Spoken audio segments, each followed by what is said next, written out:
नमस्कार, police reporter news चॅनलमध्ये आपले सर्वांचे स्वागत आहे। पैशाच्या कारणावरून एकावर खुनी हल्ला प्रकरणी आरोपी जामीन मंजूर।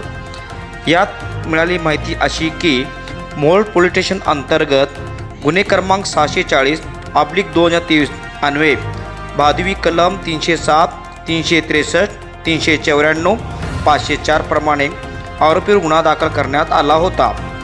यातील आरोपी मल्लिकार्जुन डोईडे यांनी आपल्याला जामीन मिळावा यासाठी सोलापूर जिल्हा व सत्र न्यायालय येथे अर्ज दाखल केला होता। जिल्हा सत्र न्यायाधीश योगेश राणे यांनी आरोपीला जामीन मंजूर केला आहे। या प्रकरणात आरोपीतर्फे advocate Kadir Awati, advocate Datta Kapure, advocate Sohail Rampure यांनी काम पाहिले।